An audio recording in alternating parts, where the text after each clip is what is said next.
Yo, what is poppin' YouTube? It is your boy B here, bringing you guys a video today. Today we're going to be talking about the reason why I returned my Scuf controller and just started playing with a regular PS4 controller, as you guys can see right here. As many of you guys know, I did do an unboxing video on the Scuf Vantage. I did end up having to delete that video because I accidentally did leave my address on the box, and somebody had pointed that out, and I was like, okay, shoot, let me go ahead and delete the video for a lot of other people could see it, because you don't know what kind of crazy people are out there, right? So, reason I returned my Scuf Vantage controller. There's a couple reasons. I know you guys have probably seen a lot of videos already on this. Like I said, I'm late on this. I apologize. You guys have probably already seen a lot of videos on why people have returned their Scuf Vantage controllers.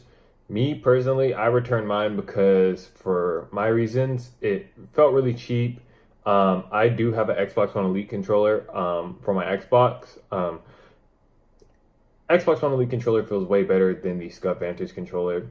Scuf Vantage feels like plastic. It honestly feels made cheaper than a regular PS4 controller. I know that sounds crazy, but it honestly does feel like made way cheaper than a regular PS4 controller, and that's absurd to say because, as a controller that costs over $200, that should not feel any worse than a PS4 controller, and it should feel better than an Xbox One Elite controller.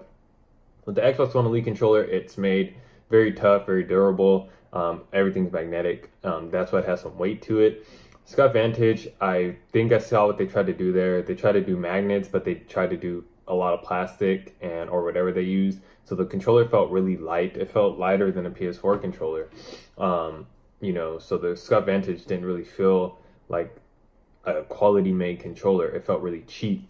The faceplate, the changeable faceplates, it was a cool feature, but the only problem was, and another reason I returned it, they were going to make me wait 40 days to get my faceplate, and a lot of other people, they were making, basically everybody who bought this controller, if you ordered a custom faceplate, it wasn't going to come until 40 days later. That's stupid. Like, why would you make us wait another 40 days for our custom faceplate? I get you guys had a high demand. If you guys had a high demand, I'd rather you guys have told me and then sent the controller another 40 days later and been like, okay, here's everything that you guys have ordered. Sorry for the delay, whatever. That caused me to return the controller too, because I wasn't going to sit there and wait 40 days to get my faceplate. Like, I'd rather just go, go to the store and just, whatever. Or I'd just rather play with a regular PS4 controller at this point. There's nothing wrong with the regular PS4 controller. Other than, the sticks, they feel a little bit stiff. That's the only problem. But, it's like, when you compare it, like, because the reason why I say it's made cheap and everything, I compare it to my Xbox One Elite controller, because that's kind of what it's competing with. It's basically the Xbox One Elite controller before PS4. That's basically what the Scuf Vantage is. So you're competing with the Xbox One Elite controller. Now, when you're competing with the Xbox One Elite controller, you got to be better than that Xbox One Elite controller, because that's your competitor right there, basically, for the best controller out right now. The best controller out right now. I'm a main PS4 player. I'm a PS4 player. I love PS4. I love it way better than Xbox. I think it's better than Xbox. Xbox One Elite controller is better than the PlayStation controller, especially better than that Vantage controller.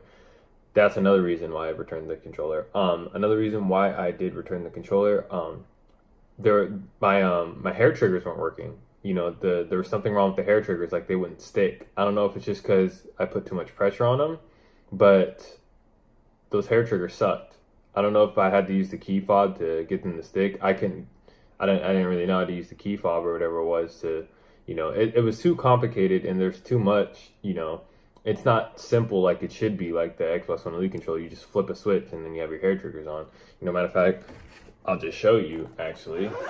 So it's like right here. Where are they at? Right here. Right there on that little edge. I don't know if you guys can see that right there.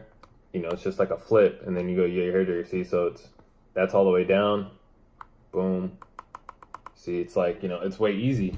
And everything, like I said, this controller actually has some weight to it, so it's like way better. Everything's just easy to take off. So you guys can hear that. That's pure metal. That sounds like quality. Scuf Vantage controller with the D-pad too, that little circle D-pad, that thing felt so stiff and it was awful. It was super bad. Another problem with the D-pad that I hated, with the regular D-pad, when you would click, see how this doesn't really, kind of come off, like unless I really put pressure up here. With the Scuf Vantage controller, when it only had two magnets. I guess you could say, because all of this is magnetic, right? All of this right here is magnetic.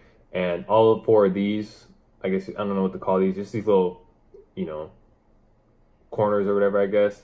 These all have magnets in them, so when you actually place it, you know, everything when you press it, nothing comes off. With the Scuf Vantage, when you would, there would only be 2 magnets on the D-pad itself.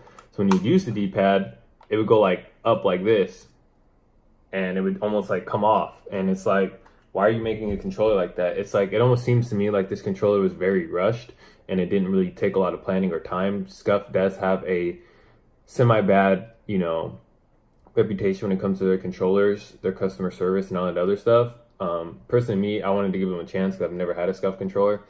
So I was like, all right, you know, let me go ahead and give them a chance and see what this is all about. And to be honest, I could say I'm never going to use another Scuf controller again unless they come out with something that's like the Elite controller, you know, actually metal and everything like that, or whatever they're using the Elite controller. Basically make it feel like it's an actual quality controller, because the Scuf Vantage did not feel like a quality controller at all.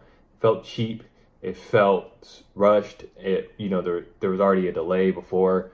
Then so it's now they're delaying the faceplates for people. It's like for $200 or whatever it costed. Mine was like $250 because I bought it from a firm, so I got like charged a little bit of interest. So it's about $230 if you don't do a firm. For $230, this controller was not worth it to me. I didn't like it at all. I'm never gonna buy it again personally. I'd rather just use a regular PS4 controller, or maybe go get the Razer Wolverine, or sorry, the Razer, I think it's the Razer Raiju. Yeah, the Razer Raiju is the PS4 one. I'd rather go get one of those.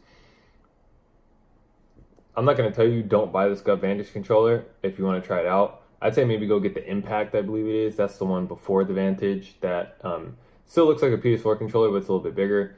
I've heard that that one's actually good. Don't buy the Vantage. You know what? I'm just going to tell you, don't buy the Vantage. Vantage sucks. Don't buy it. It's not good. So, yeah. That's why I returned my Scuf controller. Another reason, the sax buttons actually, they were kind of trash. I didn't like the paddles. The paddles were, I don't know, it was just the placement of the paddles was just horrible and everything. There was a lot wrong with this controller, guys. It was bad, but anyway, guys, it's been known from your boy B. As I'm uploading this video, I did just upload my ICR video, my best class setup for the ICR for Call of Duty Black Ops 4. Go ahead and see that, guys. I will be streaming tonight also, so be on the lookout for the stream. Probably stream at about 9 o'clock, 8:30, like 8:30, 9 o'clock. So be on the lookout for the stream, guys. Anyways, this has been nothing from your boy B, and I'm going to see y'all in the next one. Peace out.